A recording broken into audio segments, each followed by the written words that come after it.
Preposition under, beneath and below. आमे कहू under माने तले, बीनीथ माने तले, बिलो माने मध्य तले कहिथाउ। वस्तु बा व्यक्ति कौनसी स्थान रे अवस्थित थिले वस्तु बा व्यक्तिर अवस्थिति स्थान पूर्वरु तले अर्थरे आमे अंडर, बीनीथ बा बिलो व्यवहार करिथाउ।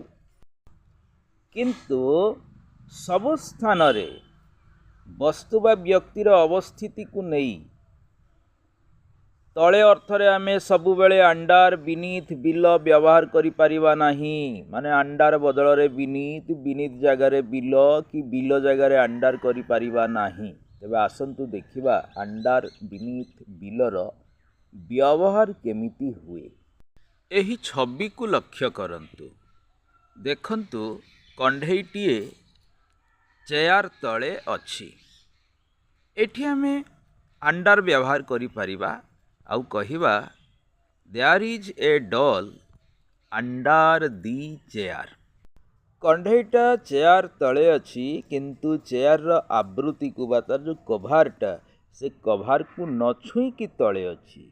माने चेयर तले कभार हेला भली अवस्था रे अछि मात्र चेयर रो आवृत्ति को छुई नाही ता तले थिबारु आमे कहूछु अंडर। अंडर माने तले। वर्तमान देखंतु जियोमेट्री बॉक्सटा मैट तले अछि। आमे कहबा कोन जे मैट तले जियोमेट्री बॉक्सटा अछि किंतु एटी देखंतु जियोमेट्री बॉक्स मैट तले जो अछि मैट को छुई की ता तले अछि। तेणु एठी तले अर्थरे आमे अंडर कहिबा नाही एठी बीनीथ व्यवहार हबो आउ कहिबा a geometry box is beneath the mat.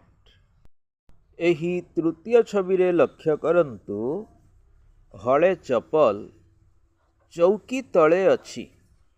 केमिति चौकी तले अछि ना चौकी दंडायमान अवस्था रे अछि ता पार्श्वरे तळकू चपल हले अछि। ए क्षेत्र रे आमे कहू चौकी तले चपल हले अछि ता अर्थ नुहे चौकीर कभार तले अछि कि चौकी को स्पर्श करी चौकी तले अछि सेमिति तो नुहे चौकीर गोटिए पार्श्वरे तल भाग को अछि। ए अर्थरे माने तळकू अछि अर्थरे केमिति गोटे पार्श्वरे तळकू अर्थरे आमे बिलो व्यवहार करू।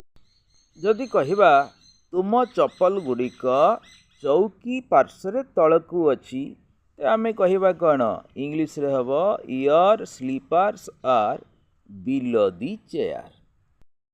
एही आलोचनारू आमे जानिलु जे कौनसी वस्तुर आवृत्ति तले अन्य कौनसी वस्तु बा व्यक्ति रहिले तले अर्थरे अंडर हुए किंतु कौनसी वस्तुर आवृत्ति तले थाई से वस्तु को जदि छुई की ता तले रहे तेबे बीनीथ हुए।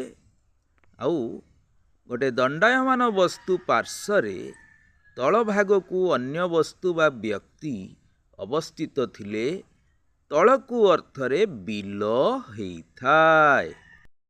मो टीचिंग केमिति लागिला जदि भल लागिला शीघ्र शीघ्र लाइक करी सांग माननकु शेयर करि दियंतु। आउ आवर इंग्लिश ट्यूशन चैनल रे जदि नुआ तेबे एटाकु सब्सक्राइब करि दियंतु।